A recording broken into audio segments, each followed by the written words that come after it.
Há 100 anos, em 3 de janeiro de 1923, nascia George Martin, o lendário produtor musical de uma banda que mudaria para sempre a história da música pop.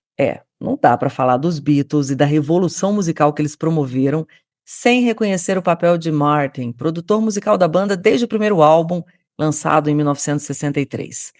Músico formado na tradição clássica, ele enxergou em Quatro Garotos de Liverpool não apenas uma banda promissora, mas um campo aberto para experimentação, e contribuiu decisivamente para dar forma às ideias de John, Paul, George e Ringo. George Martin esteve no Brasil em 1993, a convite de Marcelo Frois, que conheceram um ano antes em Londres. Os dois ainda se encontrariam várias vezes, inclusive no icônico estúdio Abbey Road. No concerto realizado no Rio de Janeiro, George Martin foi acompanhado pela banda capitaneada por Robertinho de Recife e, no dia seguinte, apresentado a Tom Jobim, dois universos musicais gigantescos sentados à mesma mesa. Celebrar o centenário de George Martin não é apenas relembrar um produtor lendário, mas celebrar uma ideia de música. Ele não foi o quinto Beatle por acaso. Foi o adulto na sala, o arquiteto invisível de uma obra influente e incontornável na história da música pop.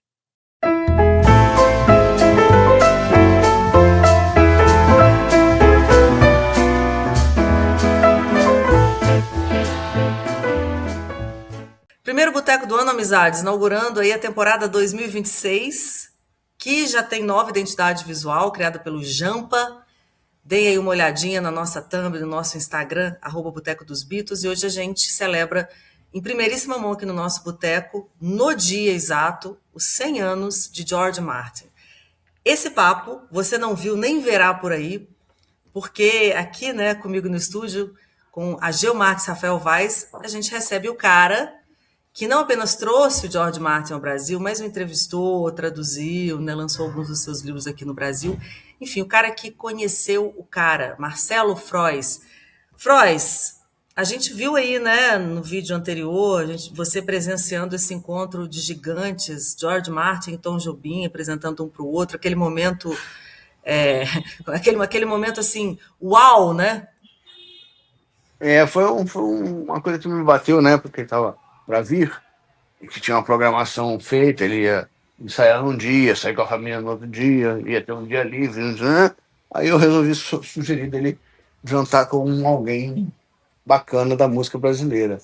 Aí eu imediatamente pensei no Tom, porque eu queria conhecer o Tom, cara. Eu era muito fã do Tom e o Tom era meio inatingível, porque o cara já era Deus, né?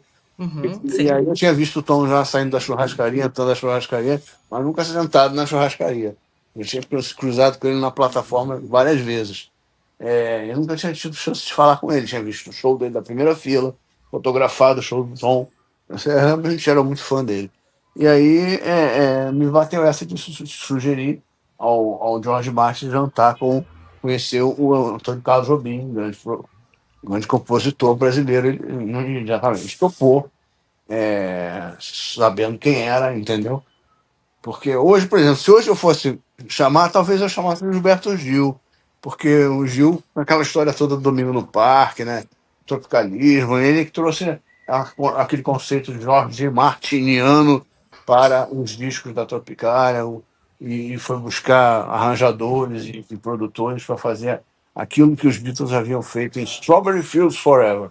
Não em exatamente Sgt. Pepper, mas em Strawberry Fields Forever, que, como sabemos, é fruto de uma parceria de John Lennon e George Martin, né? Porque aquilo ali é um trabalho dos dois. Agora, Então, aí ele topou, o George topou, o Tom topou, e eu arrumei quem ia pagar a conta, né? Arrumar quem ia pagar essa conta, né? Porque o jantar era onde ele pudesse. Bom, eu procurei o Adido Cultural Brasileiro, o British Council, que já conhecia desde o ano anterior, que já havia feito aquela exposição mundial nos 30 anos dos Beatles, teve aquela exposição do British Council. Então eu estava em contato com eles, e eles toparam pagar a conta e foram lá, sentaram na mesa junto com a gente. Foi uma noite bem agradável. poxa, aí são os dois maestros, né? Assim, Eles conversaram, foram bacanas, tocaram. seus telefones no final, entendeu? Que incrível. A G, o Vaz, né? A gente queria saber sobre o que eles conversaram, né? Assim. Pois É. é. Nossa Que, senhora. qual Falaram de foi? Paul, falaram de Yoko, falaram de Michael Jackson, falaram basicamente dessas. Fofocaram de Michael Jackson, fofocaram das manias do Michael Jackson, fofocaram um pouco do Paul, um pouco do Elton John, muito da Yoko, né, em termos assim de piada, né? É isso. Pô, sacanagem. É. Porque o George Martin, ele sempre fez questão de dizer nas entrevistas dele que ele acreditava que a Yoko tinha sido uma força muito grande, não na separação dos Beatles, mas no mergulho do John Lennon nas drogas. Ele Ó, acha que foi ela que foi responsável por ele ter ficado drogadaço em 68. Quando ele se enrolou com ela, ele começou, foi pro pico, foi fazer um monte de coisa que ele não fazia antes. Ela levou ele pro buraco das drogas. Ele achava isso mesmo. Tem gente que acha que ela que tirou das drogas, né? Não, não foi ela que tirou na droga, não. Foi ele mesmo que quis sair. E heroína, né? Ele foi pra heroína. Então, é, assim, hoje o George Martin estava cancelado, né? Falasse uma coisa dessa. mas Provavelmente. enfim, Mas ele era. ali nós estávamos o quê? Ali vocês estavam em 93, Freud? Pois é, então, ele tinha 67, 68 anos, era bem novo ainda. Mas hoje ele seria assim, um senhor, sabe, um sir de 100 anos de idade falando isso. Isso pode cancelar à vontade, mas essa é a verdade. É isso. É que as pessoas não querem aceitar mais, né? A Pois é. verdade não vale mais. Pois é. Freud, eu vou passar a bola aqui também para os nossos parceiros aqui do Boteco, Vaz, o Agil, mas assim, a gente vai falar da figura do George Martin como produtor dos Beatles, obviamente, né? Todas as contribuições para os álbuns, etc. Mas já que a gente está nesse departamento, assim, falando, né, da figura humana, digamos assim, George Martin, né? Hum. Qual foi a impressão que ele te causou? Porque você teve vários contatos com ele até a morte dele, né, aos 90 anos. Vocês mantiveram uma relação, um contato, né? Você foi a Londres e sempre que foi o encontrou. Então, assim, qual a sua impressão? Você que de fato conheceu, como era o George Martin, assim, a figura humana do George Martin? Eu acho que ele era uma pessoa extremamente generosa, né? Que ele era um homem ocupadíssimo e riquíssimo também. Já tinha tudo que ele podia querer na vida e ele atendia os amigos entre aspas, os fãs brasileiros. Tinha uns carinhas da Itália que eu sei que de vez em quando iam lá e ele recebia. Tinha os carinhas da Espanha, sabe? Ele recebia uns comitês locais. Então ele tinha contato com essas pessoas, eu achava interessante. Da mesma maneira o Derek Taylor foi à EMI para encontrar, para fazer uma entrevista, um cara ocupadíssimo, era diretor da Apple, e aí o cara da EMI falou: Ó, tem um cara do Brasil que está fazendo um livro sobre os Beatles. Gostaria de bater um papo com eles, mas eles não vão falar, você falaria. Ele veio, sabe, para saber do que se tratava. Eles tinham interesse em saber o que estava rolando no mundo afora. Então ele foi lá para saber, não para dar uma entrevista para o Marcelo, porque ele não sabia quem era Marcelo. Ele foi para saber o que está acontecendo, saber o nível intelectual das pessoas que falam de Beatles no Brasil, e ver o nível de informação que eles têm, de veracidade das informações, ou se vivem em 1970 ainda, em abril de 70. Então, com certeza, ele foi lá para sentir qual era e falar coisas que eu guardei pro resto da vida do Derek Taylor, entendeu? Como? Como que? Como, por exemplo, não adianta você ficar querendo conhecer o George. Você só vai conhecer o George se um dia você trabalhar com ele. Porque a única maneira de você conhecer um artista, você quer conhecer um artista, é através do seu trabalho, cara. Se você cruzar com ele num estúdio, ele não vai abrir o portão da casa dele para te receber, para bater papo com você no portão, para dar autógrafo na janela do carro, entendeu? E era isso. Isso eu aprendi lá atrás, legal. E realmente eu conheci muita gente nesses 30 e tantos anos de trabalho, através do trabalho. Não foi socialmente que eu conheci. Não é amigo, não vira amigo, né? Não vira amigo, não. A amizade. Até tem alguns amigos, entendeu? Mas não são muitos, não. É contrário do que muita gente tenta deixar transparecer ao se aproximar de pessoas, né, de grandes Exatamente. nomes, né, É, como se fosse assim um super amigo. Já encontrei uma vez e É. ainda mais nesse cenário atual de fotos no Instagram, parece que todo mundo é amigo de todo mundo, só por que isso que eu não, né? falei, por isso que eu falei que eu percebi nele uma generosidade, o George Martin, uma generosidade enorme de receber os comitês locais, entendeu? Então, de repente, um cara que tocou com ele, que fez backing vocals no show dele no Rio em 93, ou uma cantora que fez isso, ou um músico assim assado, e que fica com aquele contato o resto da vida, porque foi uma coisa importantíssima na vida dessa pessoa.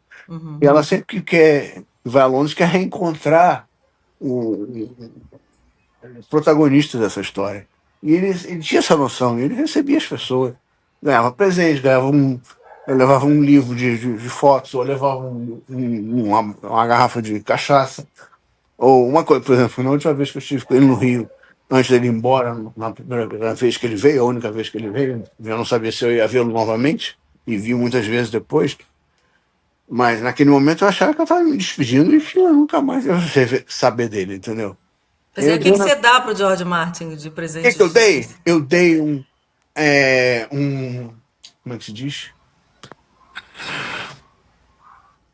A gente ficou imaginando que você ia dar um CD. Espremedor de limão. Ah, Aquele negocinho de sei chuva, que De Pra fazer fazer põe. caipirinha? caipirinha. roupa da feira, com qualquer dinheiro, para espremer limão, para fazer Que caipirinha. original, Marcelo Freud. Eles não têm isso lá. Eles não têm nada parecido com isso lá. O cara ficou feliz da vida, levou no bolso. Eu dei pro John Burgess também, que era o sócio dele. O cara falou: Cara, que ideia sensacional, eu adorei o meu presente.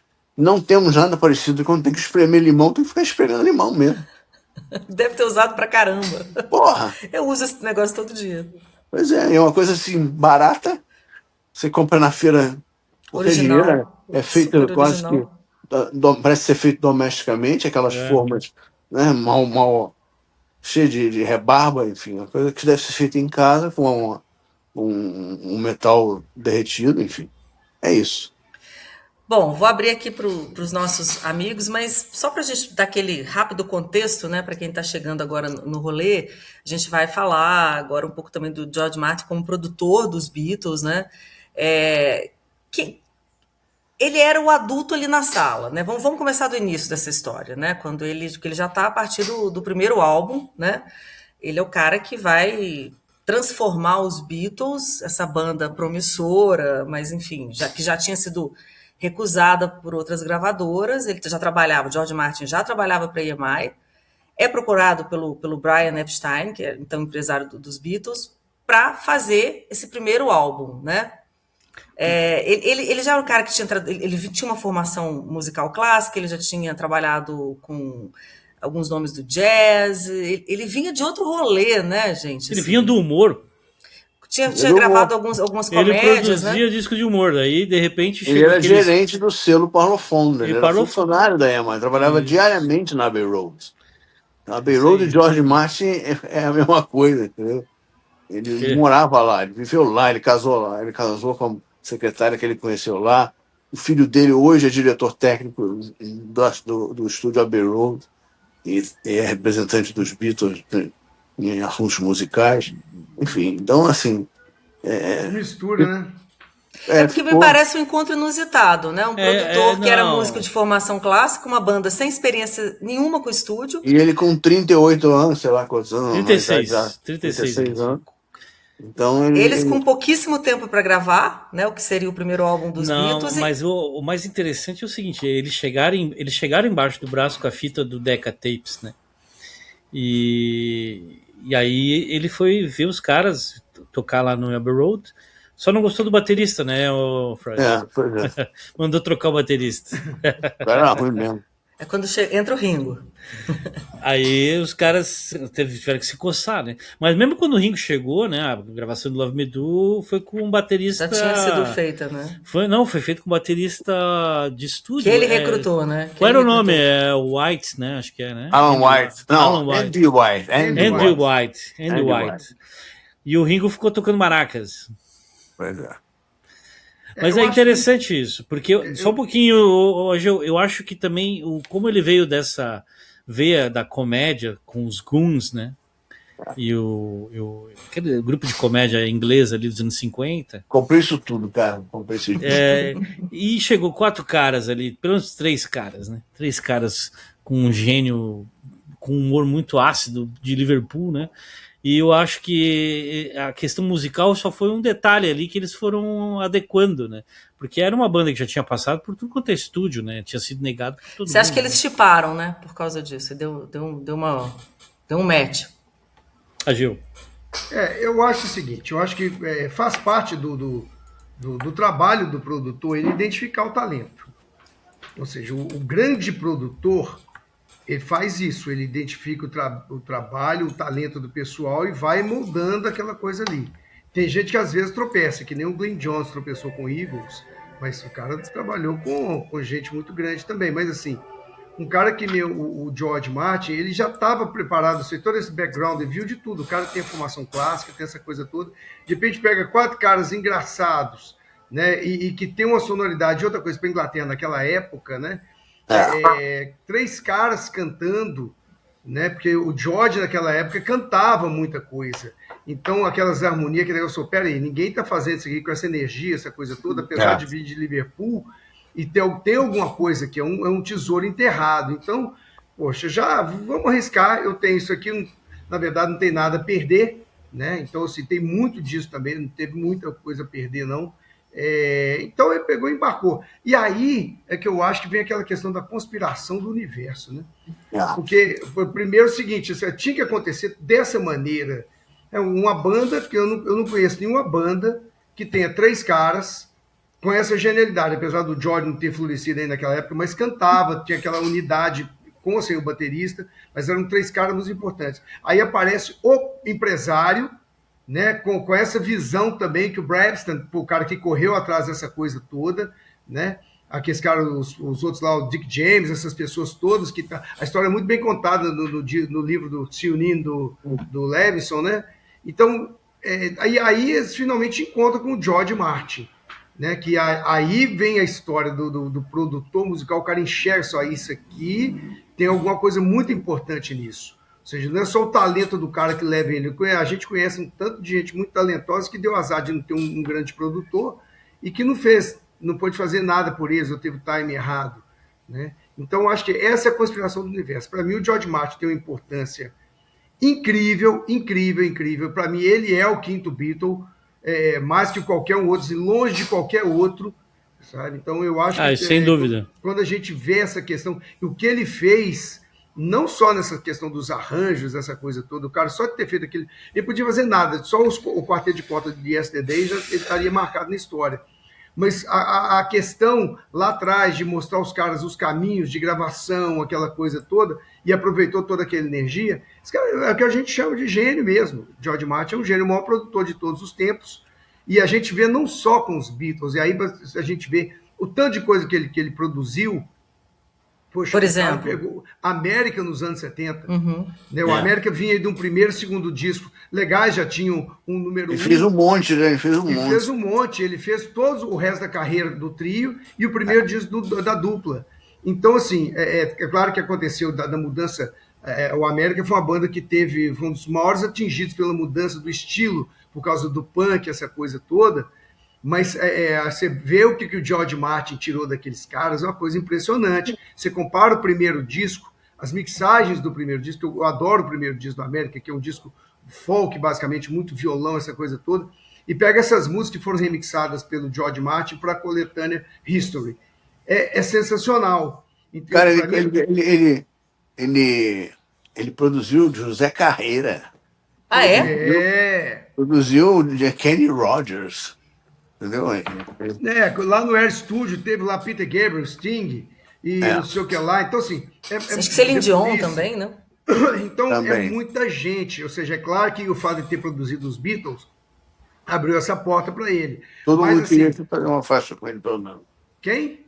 Todo mundo queria fazer uma faixa. Exatamente. A assinatura dele era importante demais da conta. Eu disse, não, esse é o cara, é o maior produtor de todos os tempos, de longe. Nenhum outro produtor de nenhuma banda, de nenhum artista teve uma importância tão grande, para a carreira do artista e para a música pop, né? Como ele. Tipo assim, cara, eu ouço o lado 2 do Yellow Submarine, eu adoro aquele lado ali, entendeu? Quando você pega aqueles arranjos daquele, acho que é o Family Way, né?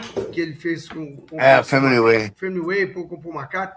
Então, assim, cara, era muito bom. A versão que eu ouço diária na quarta corda de Bach, que para mim é uma das coisas que eu mais gosto lindo de aquilo. é a versão dele, sabe? Então, lindo. é bonito demais e muito bem gravado. Então, esse cara, realmente, quando a gente tá falando de Aquilo George tocava, Martin, cara, aquilo era musiquinha de espera no estúdio, no Air Studios. no estúdio qual? No Air Studios, a musiquinha No que Air tocava Studios. na Não, espera era essa eu coloco o George Martin, quando a gente fala quinto Beatle, é claro que os caras compunham, com colocar principalmente John e Paul, mas a costura da coisa, da música, dessa coisa toda, para mim me faz colocá-lo do mesmo nível, sabe? Para mim ele é um Beatle, do tamanho de um Beatle, sabe? Pelo que fez antes, pelo que fez depois. Então, quando a gente está falando de 100 anos de George Martin, É uma afirmação e tanto, né, Gil? Uma afirmação e tanto. mas para mim ele é do tamanho de um Beatle. Weiss e Agora, Frois, queria que vocês comentassem aí, porque é o que eu acho interessante, ele é tudo isso, a gente sabe que é, mas quando falam de Quincy Jones, parece que ele não existe, né? É. Mas Ah, isso Quando mas falam que Quincy Jones é o maior produtor do mundo. Quer dizer, vocês não concordam com isso? É isso que eu tô dizendo. eu Pra acho mim é o George que Martin. eu acho que cada um em Ele seu não tem o continente. mesmo. Então, Frois, o que você está dizendo é que ele né, não tem. cara? O George Martin não tem o mesmo reconhecimento que o Porque ele Quincy era Jones. americano. Quincy Jones era um piranhão, né, cara? O cara era um puta do mercado, né, cara? O cara de mercado. Travou tudo. Acho que o Weiss caiu aí, daqui a pouco ele volta. Eu também acho que ele não era americano, ele não estava dentro daqueles movimentos musicais de Motown, aquela coisa toda. Então, assim, aí tem tudo. Uma coisa que os americanos são muito fortes são os business, e que os ingleses não são, e não eram. Tanto que a Capitol, ela lançava os dias dos Beatles do jeito que ela queria. Né? Você vê, o Ivan Lins ia assinar, ia fazer um trabalho com o Quincy, não fez, não rolou. Ele ia ter uma música dele no thriller do Michael Jackson e acabou não rolando. Porque quando chegava a minuta que o advogado do Quincy Jones mandava, era um insulto à inteligência do cara.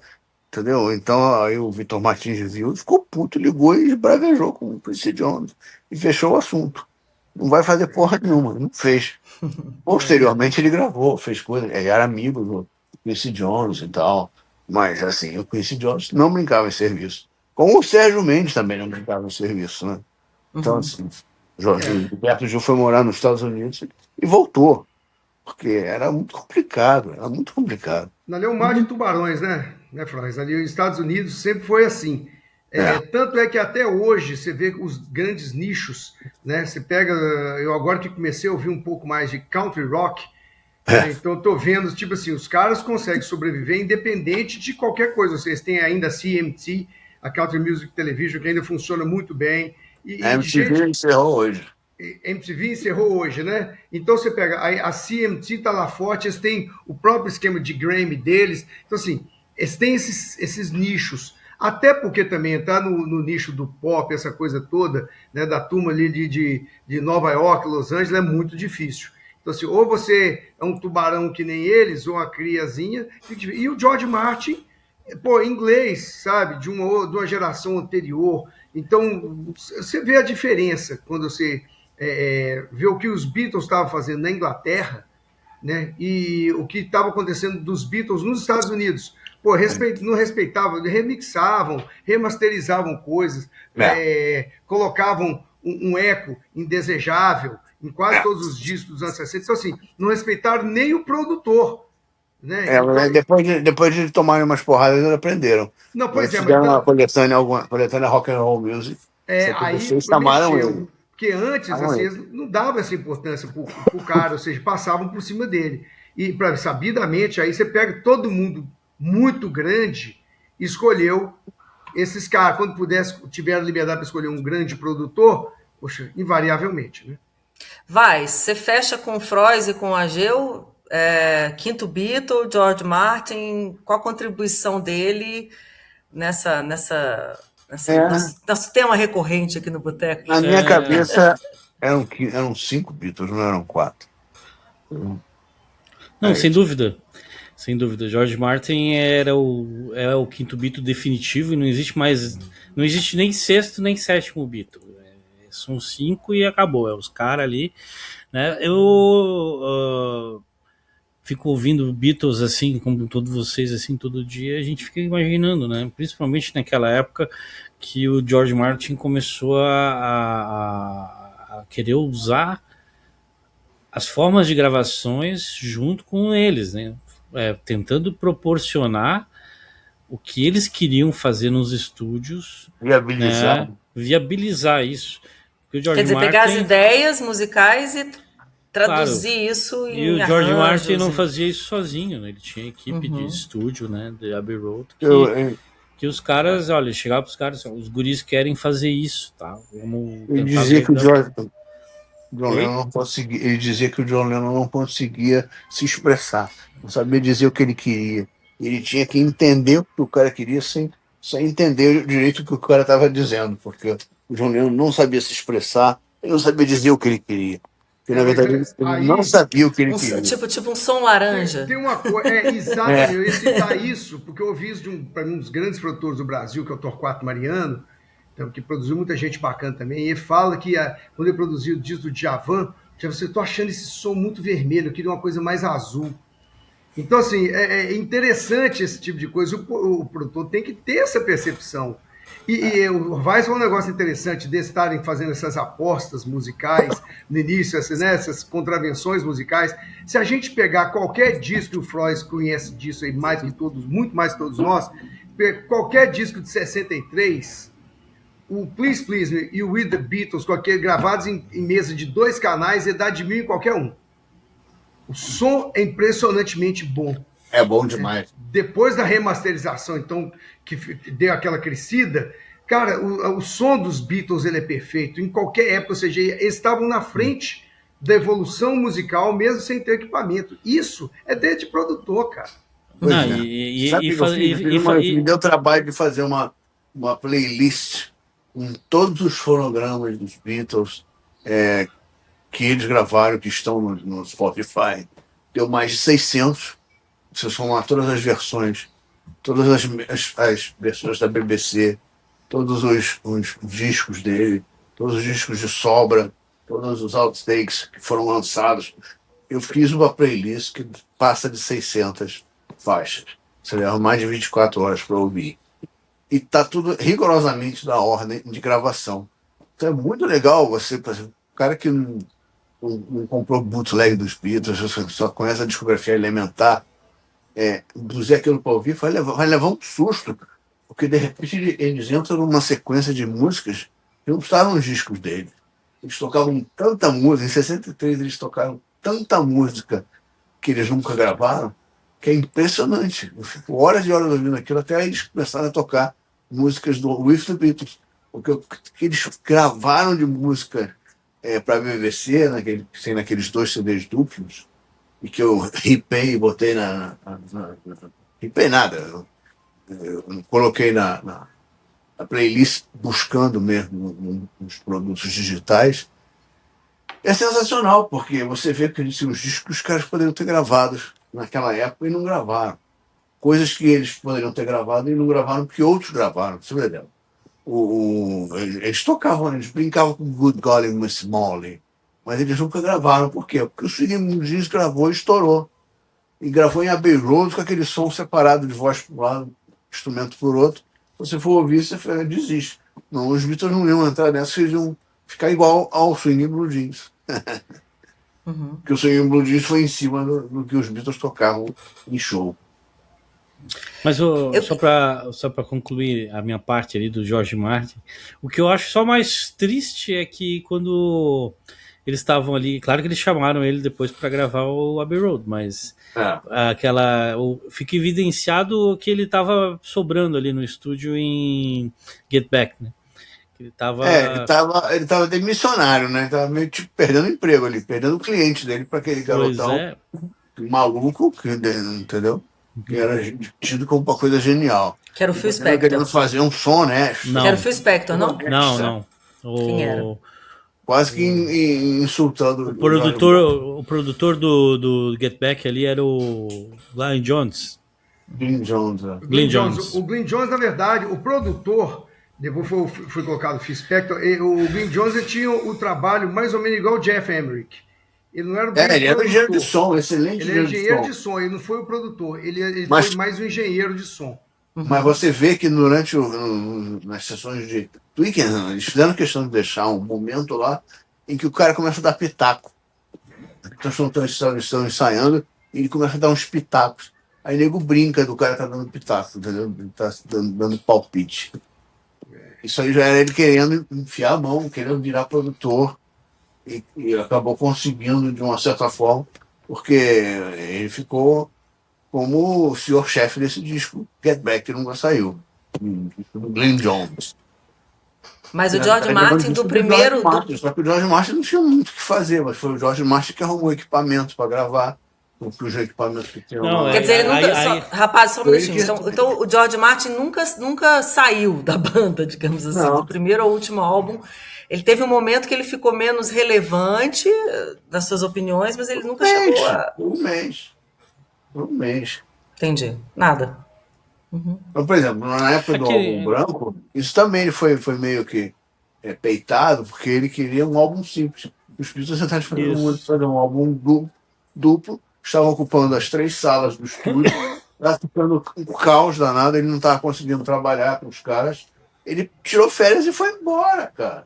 Ele tirou férias durante a produção do álbum branco e foi viajar com a namorada dele.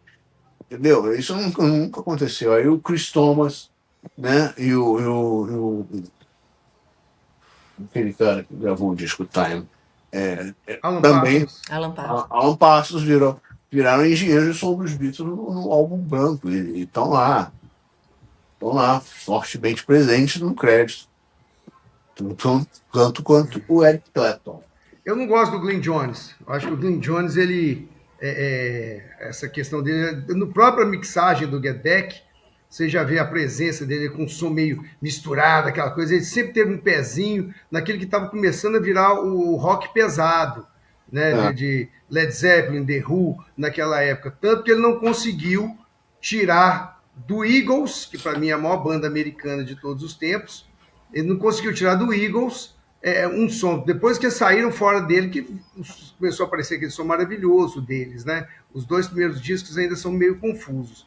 Mas assim, o George Martin, né, no Get Back, ele, quando os Beatles resolveram voltar lá para sair de Twickenham e ir para montar o estúdiozinho Abbey Road, foi ele que prestou o equipamento todo, aquela coisa, montou tudo lá direitinho e tal. Então assim, ele estava vendo o seguinte, estava vendo os loucos tomarem conta do hospício, né? E botou o pé fora, estava ali vendo aquela coisa acontecendo, até que, não, olha, tá bom, eles estão a fim de fazer isso, então que brinquem lá para lá. É que o Get Back é o seguinte, a gente só tem a mixagem do Glyn Jones e tem a cagada do Spector, não tem mais nada. A gente não tem o dedo do George Martin para saber o que ele faria daquilo ali, né? Imagina se tivesse... E aí... O Naked, que o Paul McCartney fez em 2003, 23 anos depois.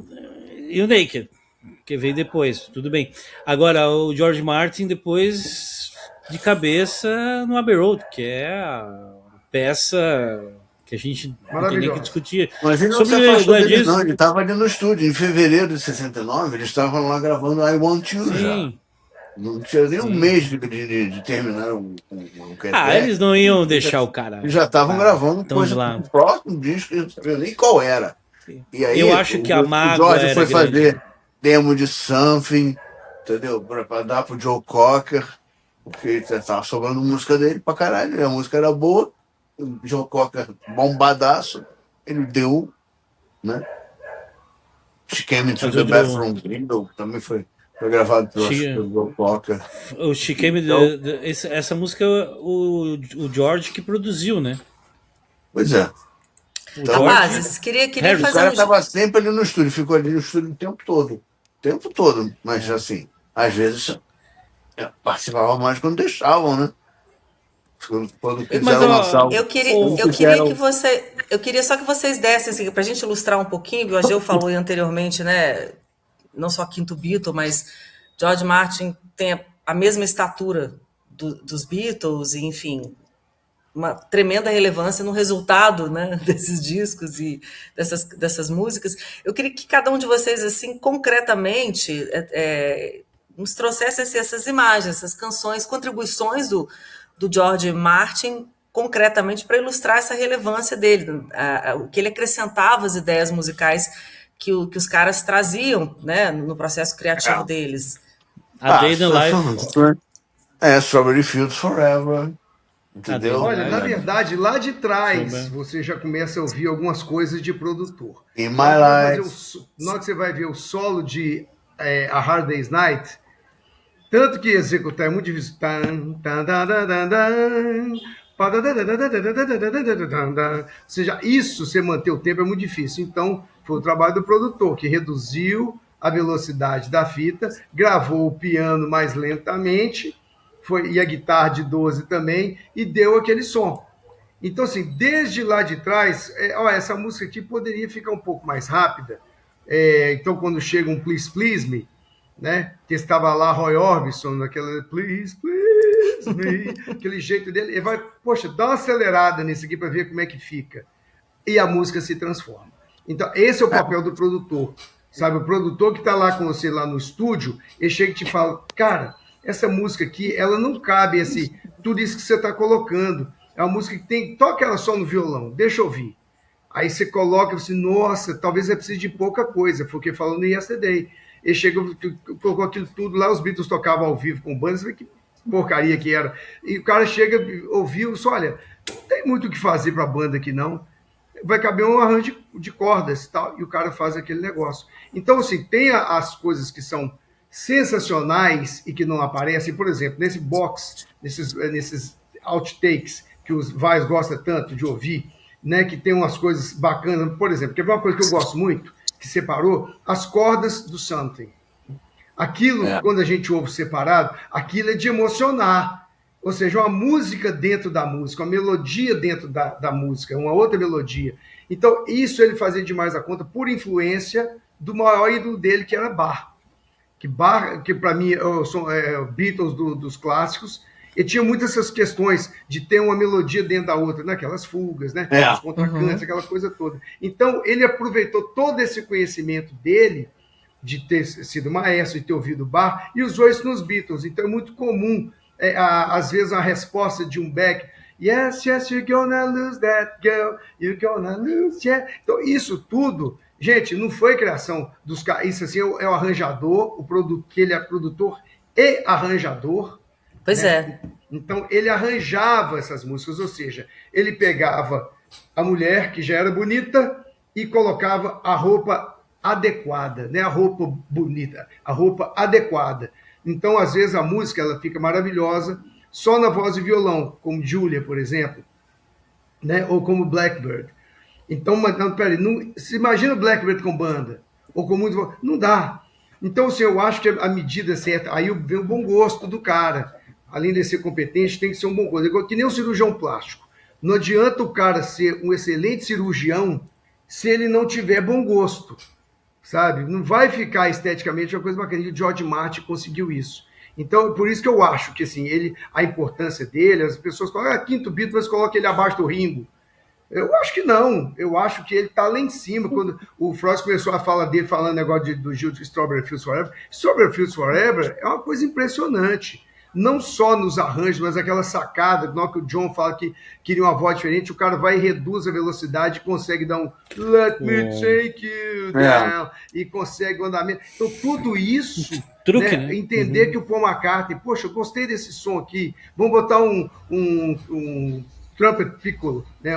aquele trompete piccolo, que ele tem só de Penny Lane. Então, essas sutilezas, isso é de um cara genial.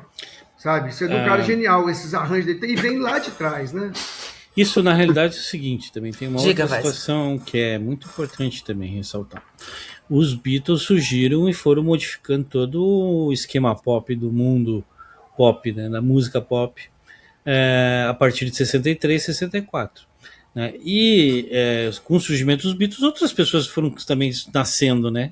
Beat Boys, que a gente sempre fala, as bandas inglesas, as bandas americanas e tal, né? E todo mundo começando a usar também, né? A usar, fazendo álbuns diferentes, e os Beatles, depois que largaram as turnês, e eu acredito que para mim a grande, enorme contribuição do George Martin é justamente nessa fase, né, quando ficou lá 5, 6 meses no estúdio com os caras, né, tornando aquele álbum do Sgt. Peppers o que ele é realmente, o que ele virou no final, né, que tem toda essa questão da produção, né, do produtor, que o Ageu fala, mas também tem a questão dos caras ousarem, né, de ultrapassarem os limites e fazer a coisa toda acontecer como aconteceu, né, do primeiro à última faixa, um álbum conceitual, né, que é o que todo mundo chama, né, um álbum conceitual. Então a grande contribuição do George Martin para mim é o Sgt. Peppers. Todo o trabalho dele é maravilhoso, tal, mas ali acho que é o ápice, né, que ele criou junto com os caras toda uma virada de chave mundial, né? Já estava vindo, fervilhando lá na costa oeste americana, já estava vindo outras bandas inglesas também, vamos falar, Procol Harum, The Who, várias bandas já estavam vindo com uma situação diferente, 67 já estava mudando todo o vento, né? E aí veio o Sgt. Peppers, foi aquela paulada no meio do ano, né? Junho, maio, né? Maio, e mudou toda a questão toda da música mundial. Lembrando, né? O compacto que veio antes, né? Strawberry Fields e Penny Lane, que está no mesmo base, que deveria estar lá no disco. Não, né? aquilo ali, como se diz, aquilo ali. E Pet Sounds é do. Qual foi o primeiro? Pet Sounds ou o Sgt. Pet Sounds veio primeiro. Mas interessante isso que o Vaz está falando, que é o seguinte: essa questão da influência, Vaz, que os caras estavam fazendo, mas todo mundo que apresentava um som diferente, tinha uma proposta de som diferente, vinha de um som dos Beatles. Ou seja, Birds começou a usar a guitarra de 12, o Roger McGuinn começou a usar porque ele viu o George usando. Né? O Brian Wilson começou a querer fazer um negócio diferente depois que ouviu o Rubber Soul e o Revolver. Não, vou ter que fazer um disco melhor que esse. Você vai e faz o Pet Sounds, aí os Beatles não, peraí, filho, quem começou essa história são nós. Ou seja, quem estava fazendo alguma coisa nova, isso é muito bacana, você falou de Procol Harum, que eu adoro, é o precursor do rock progressivo. Adoro também. Né? Então, assim, mas quem tinha umas coisas progressivas, a Day in the Life é uma peça progressiva. Né? Se você for pensar quando fala que o Procol Harum começou... Não, os Beatles começaram com isso, como começaram também com heavy metal e Helter Skelter. Então, assim, o mundo mudou, mas aí que esses caras eram tão geniais e com a ajuda desse outro gênio, é que eles pegavam até as influências, as coisas novas que os outros viam com a base dos Beatles, eles ainda pegavam e melhoravam mais ainda, sabe? Essa questão de colocar... Gente, é uma coisa impressionante que eu falo dos trabalhos, quando o Vaz falou aí do Sgt. Pepper, para mim, concordo e assino embaixo.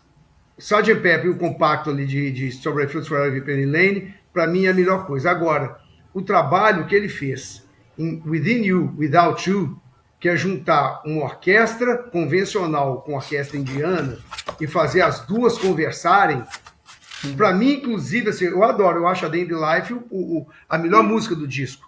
Talvez She's Living Home, que o arranjo nem é dele, pela música, mas acho que o grande momento de arranjo, essa coisa toda, para mim foi o Within You, Without You, que é uma contravenção, botar a música indiana na cara, daquele jeito, no disco, porque sabia que seria um disco tão importante, e aí coloca do outro lado, não tem bateria, não tem baixo, não tem guitarra, né? E coloco isso. Então, eu acho que quando a gente fala, a gente às vezes é meio redundante, é porque a gente gosta tanto, né, disso aí, porque e mexe com...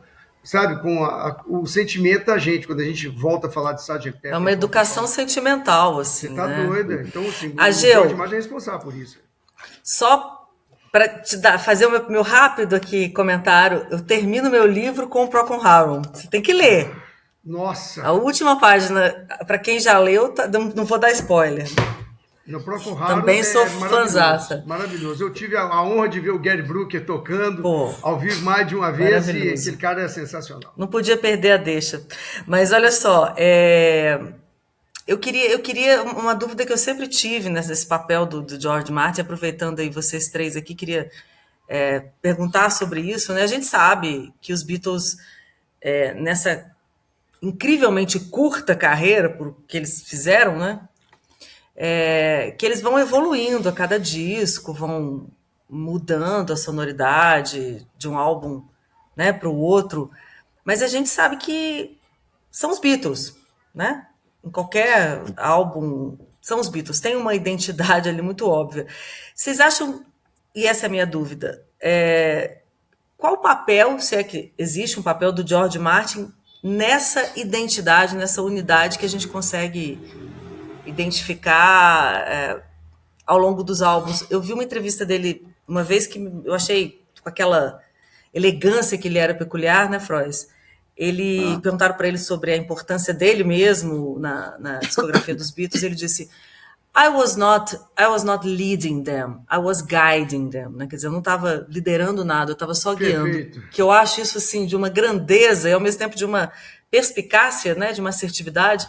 Então, como é que vocês percebem isso? Vocês acham que a mão do George Martin, nesse sentido, também garantia essa identidade, né? De alguma forma, ou não tem nada a ver? Eu posso falar uma coisa? Deixa eu te falar uma coisa. De novo. Nós estamos vivendo uma época desses últimos anos, que está já de muitos anos, que existe uma desconstrução dos anos 80 e de tudo que foi feito nos anos 80. Né? Nos Beatles, então, nem se fala, porque parece que assim, tudo era bom até 80, quando o John Lennon morreu. E dali para lá é tudo muito ruim, tudo pasteurizado, muito... Olha, eu comecei a ouvir, o primeiro disco do Paul McCartney que eu ouvi, assim, na época que lançou, foi o Back to the Egg, bacana, o pessoal fala muito de Wings hoje, ele fala muito do Wings e tal. Mas cá para nós, o Paul McCartney virou, apesar de todo o sucesso do Wings, com Band on the Run, com Rock Show, essa coisa toda, o Paul McCartney virou um dos maiores artistas pop do mundo, vamos falar em termos de carreira solo, nos anos 80. E para mim, com 2 grandes discos produzidos por George Martin, Tug of War e Pipes of Peace. Que para mim, de todos os discos de ex-Beatles, são os discos que mais parecem com os Beatles. Sabe? Então, quando a gente ouve aquela passagem, termina o Tug of War, entra Take It Away, puxa vida, ou então a própria Pipes of Peace, que só tem a orquestra no filme, mas tem um coro de crianças lindo. Tá? Então, assim, eu acho que ele foi importante, quando você fala essa questão lá dos Beatles, essa coisa toda, é isso aí, ele estava guiando, do mesmo jeito que guiou o Paul McCartney, quem compõe é o compositor, mas quem está lapidando a pedra, vamos falar assim, o cara descobre, o garimpeiro pega aquele diamante bruto, mas quem deixa aquela pedra linda, né, é o cara que trabalha com isso, é o produtor, no caso, da música. Sabe? É o Ourives, né? O Ourives, o cara que faz isso aí. Uhum. Então, quando a gente pega, acho que o Frois vai falar que eu acho que ele só produziu o Paul, né, o Frois, ele não produziu mais nenhum dos outros 3 depois que se separaram.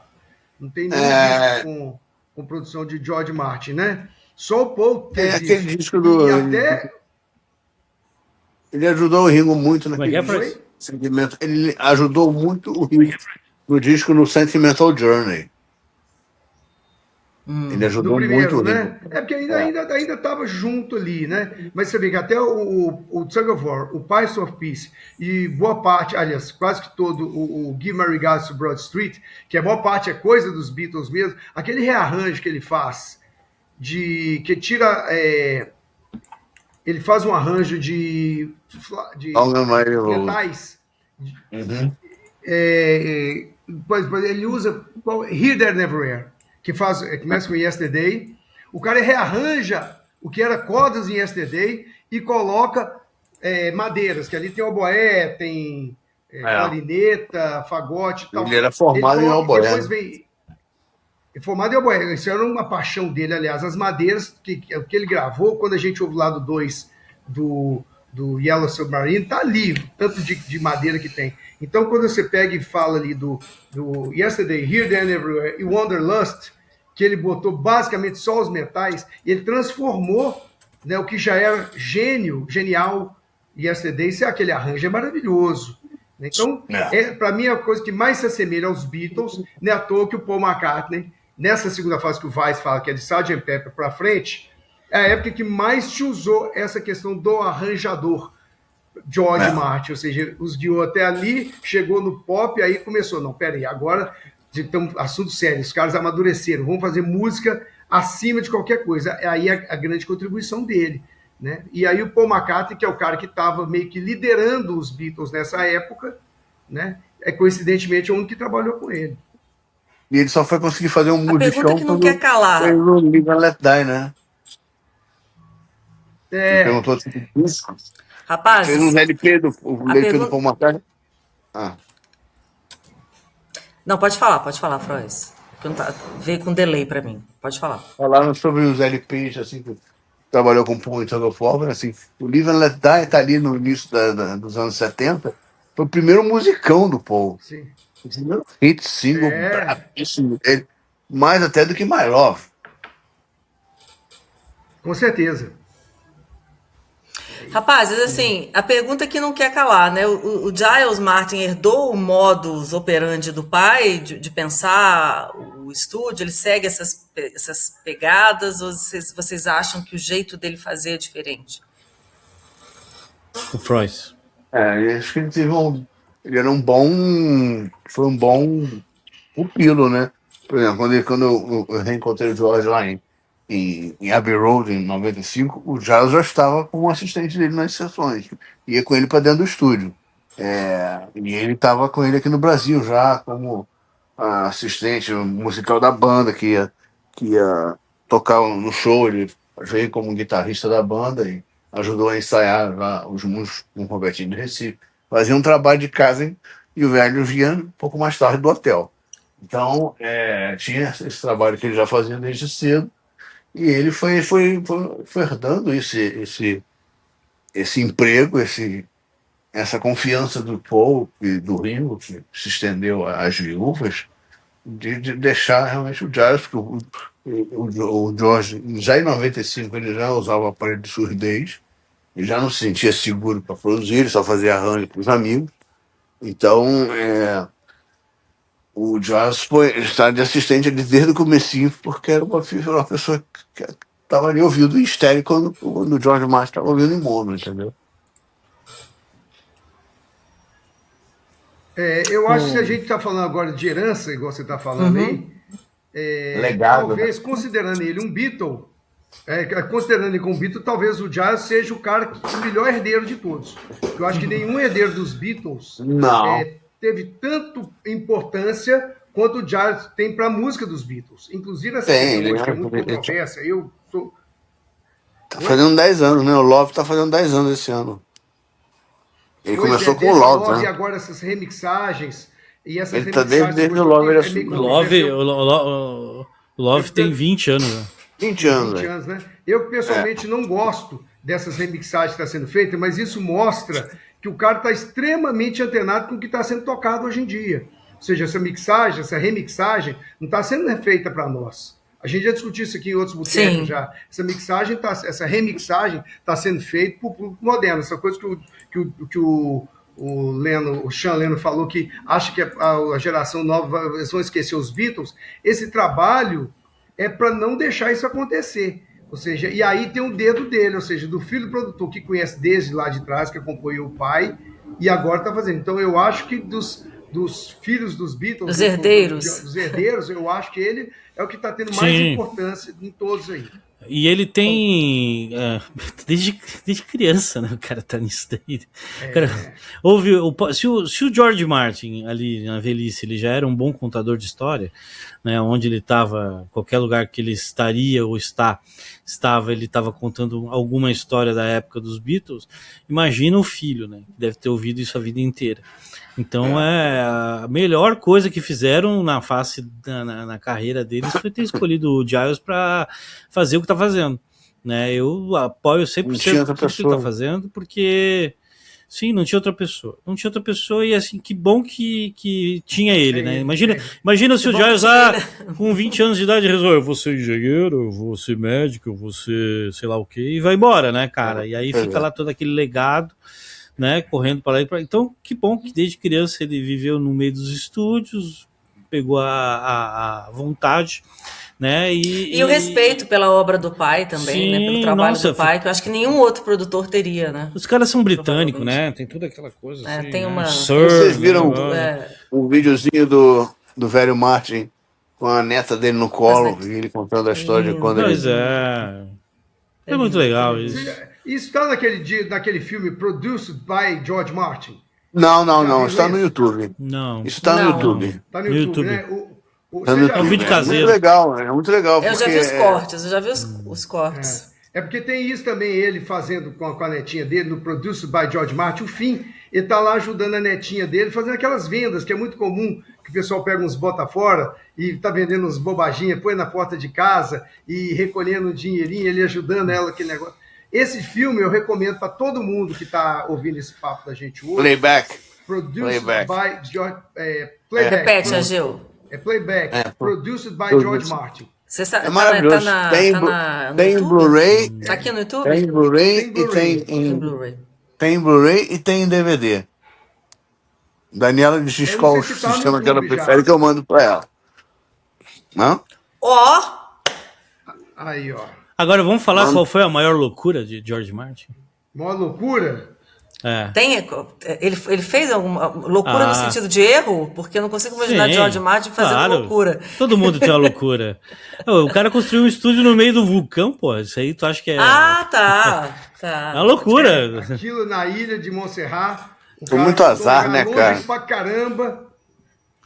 Me deu azar demais da conta. Isso é loucura. O cara fez nesse, no meio do vulcão, pô. Nesse vídeo, mostra ele depois, ele indo lá e vendo. Ele ficou muito console amigo de da som comunidade com- local, né?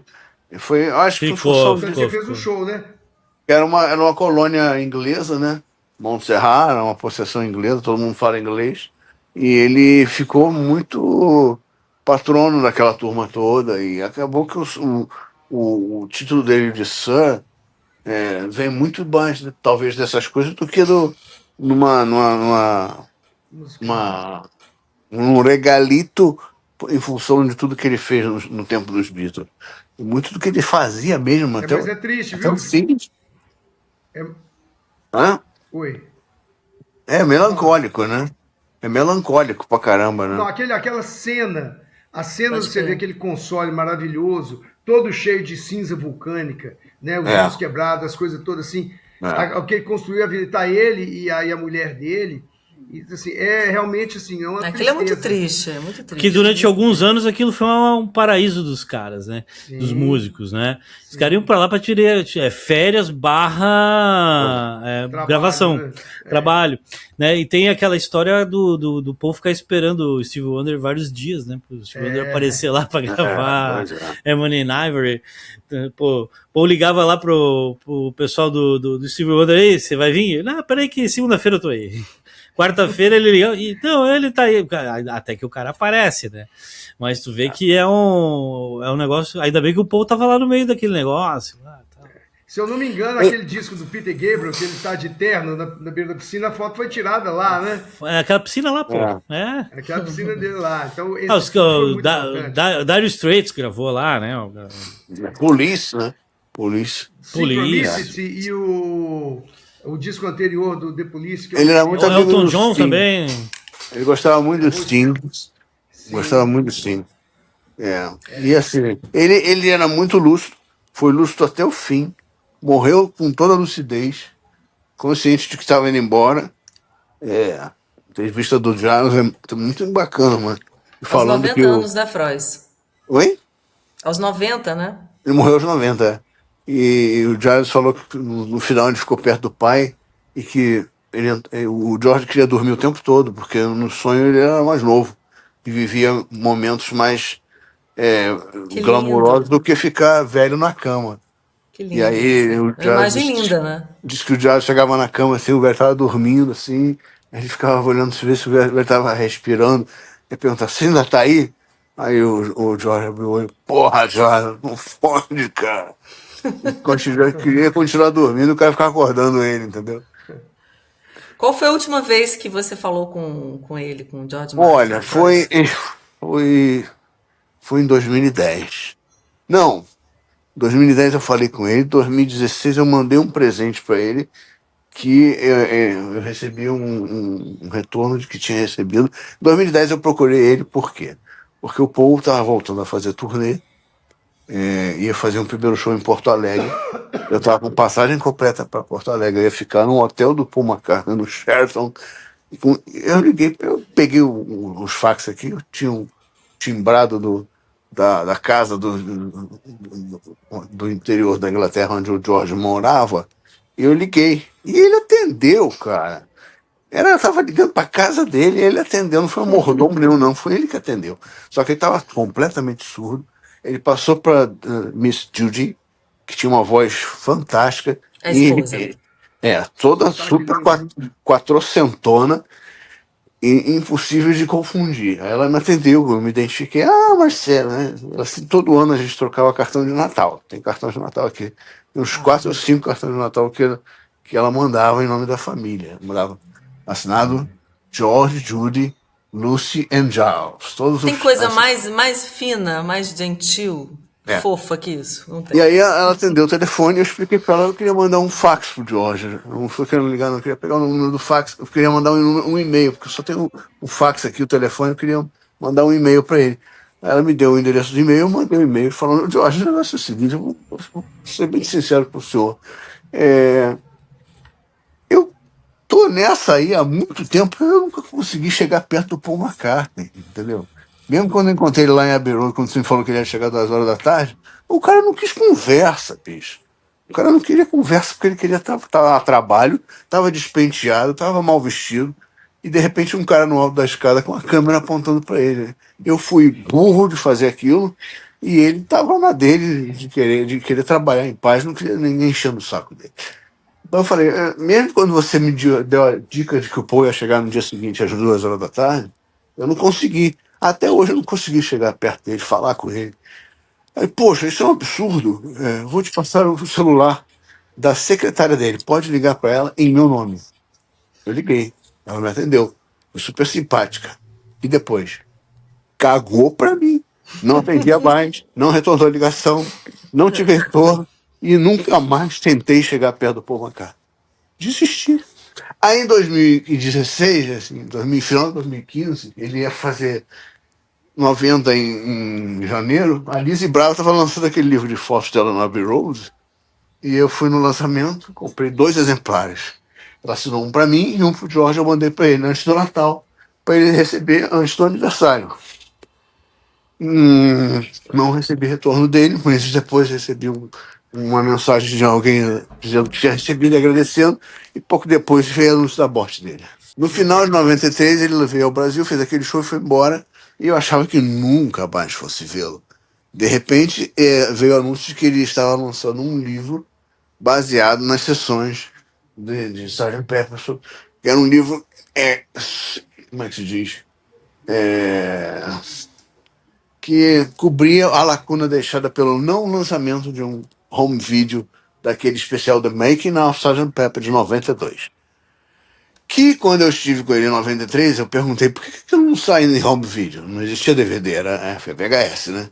Fala, porque os Beatles são muito mesquinhos, eles querem tudo para eles vão lançar uma antologia deles daqui a 2 anos, e eles não estão liberando nada para ninguém, e eles dizem que eles não têm o clipe de Strawberry Fields, nem o clipe de Penny Lane. Cara, eu tava no quarto dele, com o empresário dele, com a mulher dele, o filho dele, com a minha namorada, e eu falei, I have this. Aí ele olhou, como você tem? Cara, porra, eu vou a Nova York, compro um bootleg com fã, vou em loja. Aí eu fiquei sem graça. Aí ele falou, porra, tá vendo como é que é? Marcelo Flores tem um torso, eu não tenho. Foi muito engraçado essa cena, entendeu?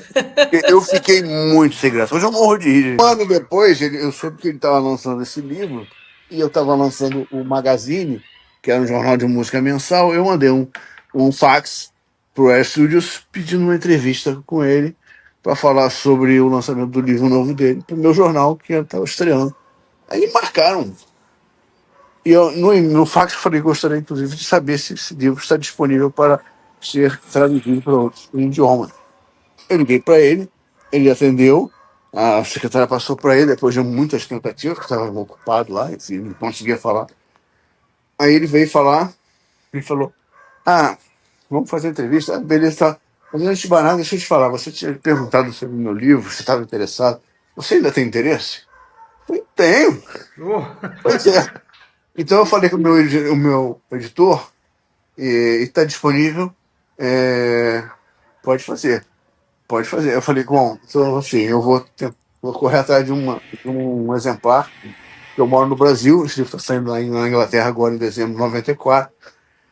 E eu preciso ter acesso ao livro. Não, não se preocupe. Passe o endereço para Shirley, que era a secretária dele, que ele ia mandar o livro para mim. Ele mandou para o Federal Express, chegou antes do Natal. Eu passei o Natal, e o Réveillon e o Carnaval de 95 trabalhando na tradução do livro. E assim, saiu uma matéria no jornal sobre isso, no Jornal do Brasil, na página de trás da matéria que tinha saído comigo, tinha uma matéria sobre uma editora nova que tinha no Rio de Janeiro. Eu peguei o telefone e liguei, cara, nós somos vizinhos de página hoje no Jornal do Brasil, eu tô com um livro do George Martin, interessa a vocês? Interessa sim, fomos almoçar e eu resolvi a editora com um telefonema. Em 2017 eu reeditei ele pela minha editora, pela Sonora, fiz um pacote que vinha um disco e uma camiseta e mais alguma coisa. Aê, essa é a edição aí, a nova, né, pela Sonora. Da Sonora. Você tem o livro, né? Eu tenho. Ah, bom. Tá ali. Eu te mandei. Tá tão perto assim quanto do Vaz, não. Tá lá atrás da biblioteca. Rapazes, considerações finais nesse centenário de George Martin. O Ageu já deu uma dica, né? Demos uma dica agora do livro também. O que mais que vocês querem acrescentar aqui a essa prosa? Dou mais uma dica para acrescentar. O disco, né? Aquele disco que ele faz releituras de músicas dos Beatles com vários artistas, que é um disco sensacional, com pessoas que você não imaginaria nunca que estariam fazendo. Cantando Beatles, né? Juntando aquela coisa do humor que ele estava acostumado lá com os Goons, Peter Sellers. Tem Jim Carrey, né? Tem Jim Carrey, Robin Williams.